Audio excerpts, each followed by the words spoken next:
Doctor Mohammad ইউনুসের সঙ্গে Nobel পুরস্কার গ্রামীণ ব্যাংক শব্দগুলো খুবই পরিচিত। তিনি একজন ব্যাংকার ও অর্থনীতিবিদ।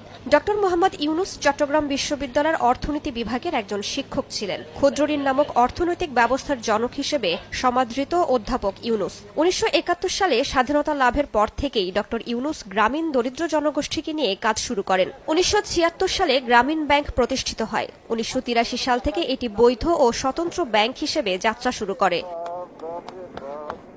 ডক্টর মোহাম্মদ ইউনুস তার কর্মের জন্য জীবনে অনেক পুরস্কার এবং সম্মাননা পেয়েছেন। সব মিলিয়ে তার পুরস্কারের তালিকা বেশ দীর্ঘ। ২০০৬ সালে মোহাম্মদ ইউনুস এবং তার প্রতিষ্ঠিত গ্রামীণ ব্যাংক যৌথভাবে নোবেল শান্তি পুরস্কার পান। তিনি প্রথম বাংলাদেশী হিসেবে এই পুরস্কার লাভ করেন। ডক্টর ইউনুস বিশ্ব খাদ্য পুরস্কার সহ আরও জাতীয় ও আন্তর্জাতিক পুরস্কার লাভ করেছেন।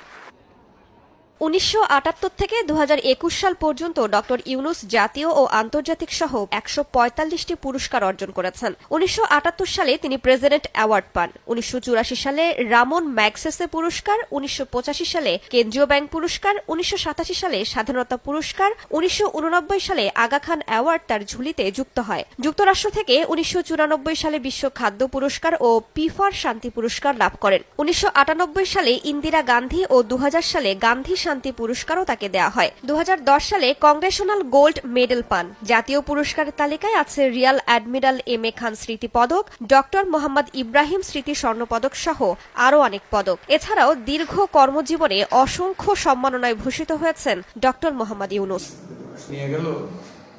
রাইসা জান্নাত, সময় সংবাদ।